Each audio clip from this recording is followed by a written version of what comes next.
All right, guys, we're back with episode 4 of Between Two Clutches. We were somehow fortunate enough to trick one Mr. Mike Finnegan to chatting with us for a little bit. Hopefully, he doesn't, just break connection and run for it. But let's see what he's up to. You still there, Mike? I'm here, and I'm totally offended that you waited till number 4 to call me. Thanks. Like, who are As the you first should three? be. That's what I want to know. Like, who's who's better to you than me? That's what I want to know. Well, it wasn't so much never so much a better than. It was the how do we work the bugs out of this, and how do we clean up the shop a little bit, which I don't think we've succeeded in either of those. So you will get the full between two clutches first run experience, Mike. Sorry, man. So the first three guys didn't have two clutches at all.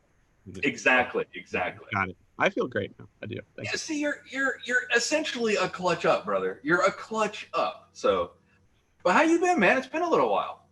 I've been good. I've been, navigating this strange new world we're living in right now, and didn't do much this year. Got to be honest. Yeah. The few times I went out to try to race, well, God, I only raced twice this year in Blasphemy, and the second time didn't go so well. The first time I raced Cleetus, as you know, Oh and yeah. that ended wildly unexpectedly with me beating him in Leroy, solely because I took power out of my car and could get down an asphalt uphill 90-degree track surface, and he took all the boost out of his and couldn't get down that surface. So then we were going to have a rematch at Rocky Mountain Raceweek 2.0, and I destroyed the Hemi by money shifting the car because we mistakenly put one of the shift levers on the side of the transmission in upside down in the mad thrash to go from a vertigate shifter to an H pattern, because you have to have that at Rocky Mountain Race Week. We took the vertigate shifter off the car. That's the one that just goes up and back. Put Yeah. the H pattern in. Didn't have instructions for it. Thought we did it right, and we had one lever upside down. So when I was on the starting line with the shifter forward, I wasn't in first gear. I was in second. And when I pulled backwards at 7,500 RPM, I was trying to cram it to first gear.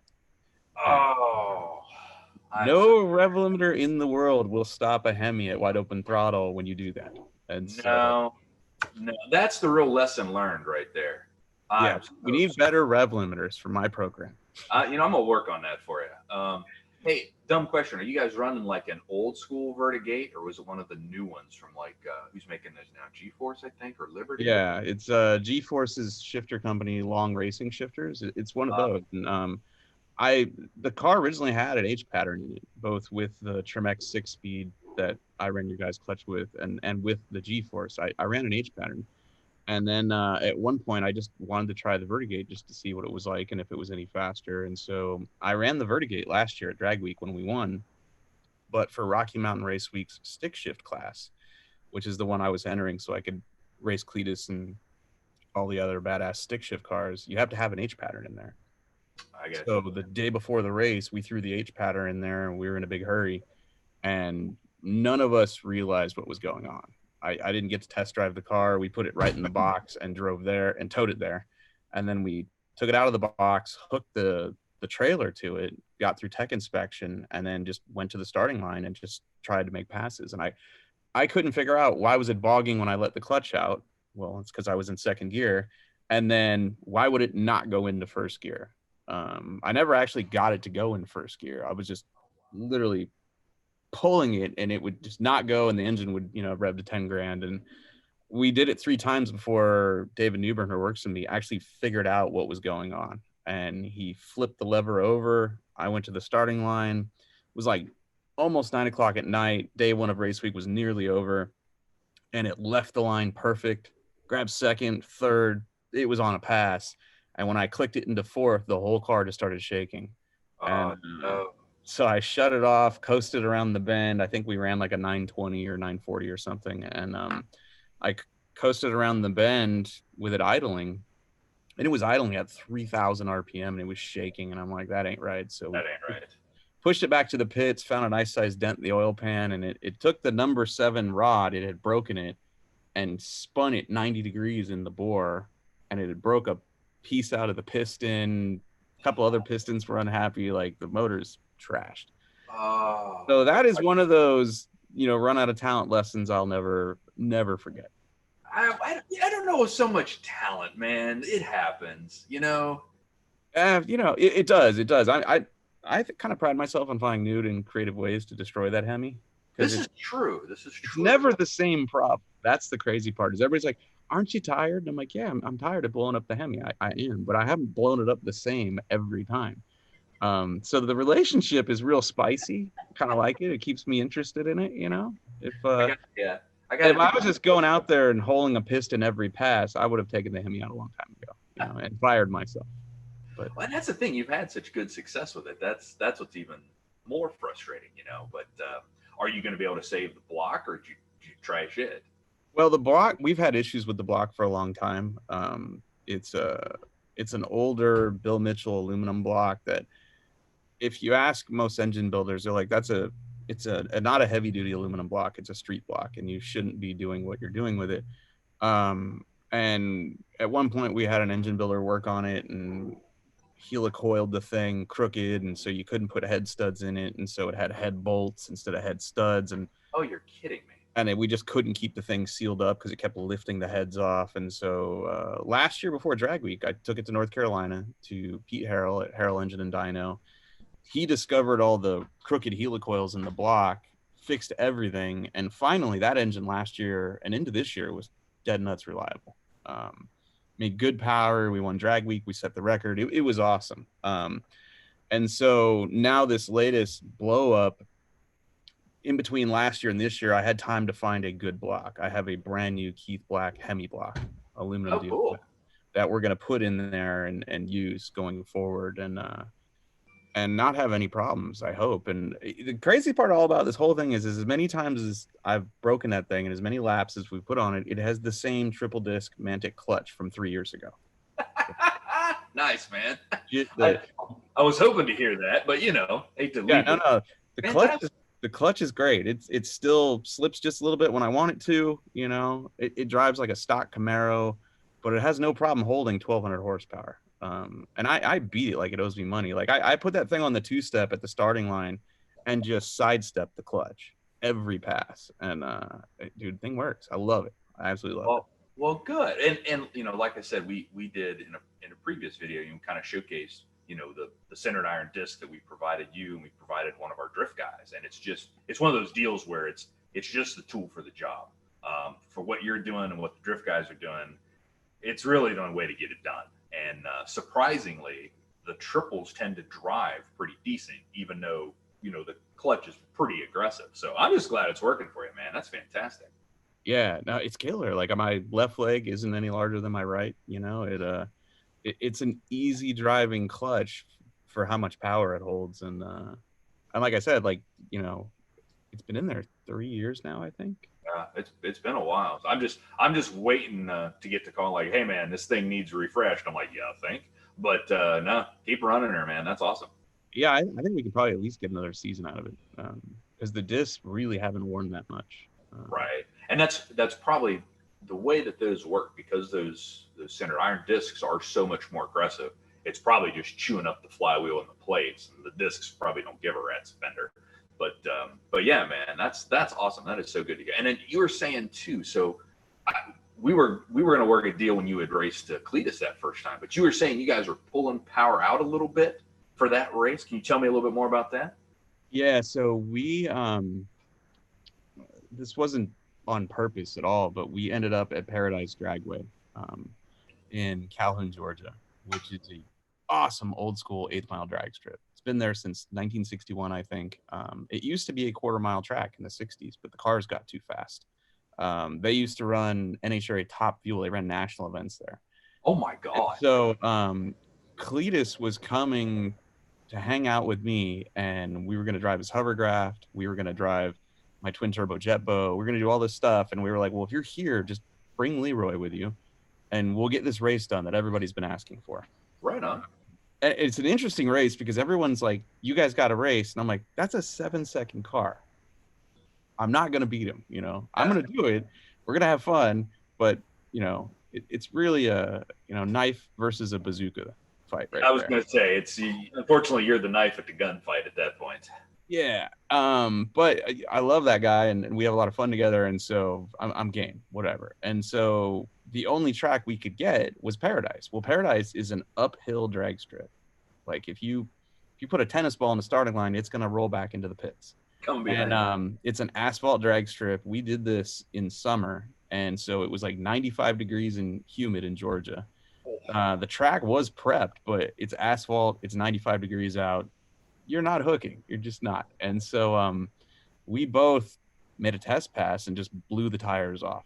Him worse than I. And so I pulled timing out of mine. It has a Holley Dominator EFI ECU, and it's controlling everything, including the ignition. And so I pulled timing at the hit to get mine to leave, and then I never got wide open in the car. I left the party pulley on just because it was lazy of me to do it, but I did. And so it had all the boost. I just never went wide open, and so I would hole shot him because we're pretty close in weight, but he was spinning so bad. So I would hole shot him, get ahead of him, look over, and just kind of peel out of the throttle at every gear change, and then never mash the throttle when I went into the next gear. And that was the only way I could keep the car from going straight. And there's a couple of clips on my YouTube channel on the video where I pretty much nearly run over the timing block and the GoPro between the lanes. I remember seeing the one with the GoPro went flying right up in the air. I thought you guys hit it actually. Yeah, and that was, it was the hairiest time I've ever driven that car. And so neither one of those cars went fast. I don't even know what the times were, but they're not representative of how the cars actually perform. And so someday we'll have a rematch. We'll go quarter mile. You kick my butt. It just is what it is. But we'll have fun, which is all that matters. So. Well, the 55 Chevy with the Hemi versus the what's his? He's a 2007 or 2008 C6. I don't know. It's a really 05. It's a C5. It's a C5 vet. C5 even. Oh wow! Wow. So I don't know what it weighs, but I'm guessing it's got to be under 3,100 pounds. It's probably right at 3,000. I'm guessing. So they're comparable in weight. I wonder what the aero is like on both those cars, because on my car, on a good hit in the quarter mile, it'll go 160 out the back, and at $160, the fiberglass front end is bending out and turning into a wing, and the car moves around quite a bit, and it'll get your attention. His car, I mean, there's nothing there, so I wonder what his car is doing at 180, 190 when he's going into the sevens. It's probably more stable just by default. He's not capitalizing on any of the C5's aero of having a smaller pocket, but it's actually because he doesn't have anything on it. There's probably vortices and all kinds of crazy turbulence over it. If we strap the yarn to it, we probably see a whole bunch of shit going on. But yeah, that's just nuts though. I wonder if that makes it easier or harder to drive his car because you don't have any aero advantage there. I've only had a little bit of experience, like in not really an Atlantic, but a similar formula car with some aero. And it's so wild because you have to mentally get to the point where no, if I go a little bit faster, the aero is going to make it stick. And usually with with a vet or a street car, as if it's been designed right, we're not even going to go into that. As your speed increases, your aero helps stabilize the car to a point. The real thing is keeping air from underneath, and the mean reverse lean on Blasphemy is probably not helping any either. So yeah, mine's the opposite. The faster I go, the more parts fall off the car. Like right around 155 is when the back window tries to suck out of it. Suck out of the car. It's happened.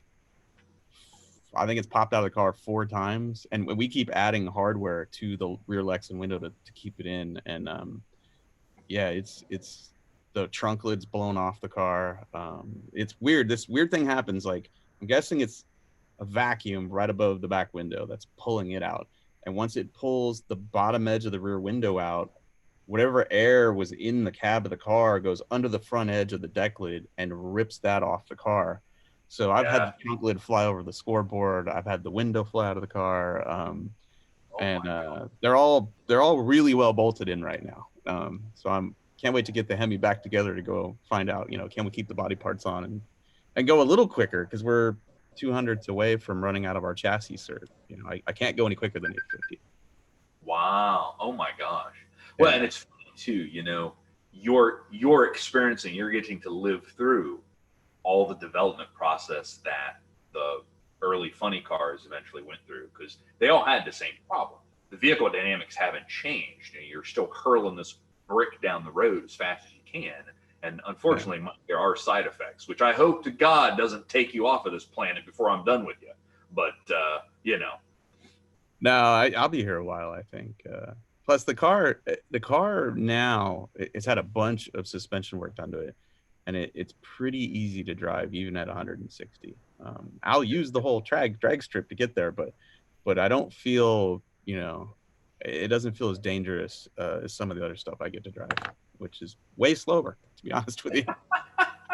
Well, that's refreshing to know that it's controllable at 160 plus. Why not? Yeah. We working on you with that. I remember you had that C10 project. We were kind of it's back here. back there. It's still being done. Every time Blasphemy breaks, the C10 just gets shoved into the corner of the garage, and it's like everything's half done. I've got one header fabricated, the other ones, the pieces are sitting there. We mounted the hydraulic pump for the suspension. None of the hard lines are done on the chassis. And I think I even made a video this year that said, all right, Blasphemy's finished, the turbo boat's done, we are going to make the C10 run. And then, Rona and Blasphemy, basically. Yeah, that was pretty much C10. Oh my gosh, sorry about that. I mean, look, I feel your pain. I don't think I haven't made any real progress on my projects here, but we were kind of joking before. It's been such a strange year. The industry is just booming. Everybody's selling. Nobody can get parts. We've been ebbing and flowing really since realistically like June. We started having back orders, a continuing run of back orders, no matter how much stuff we bring in. So it's definitely a wild time, but well, that's all right. Hey, the holidays are coming. You always got time to slug at projects and then, right? I feel like December's my month.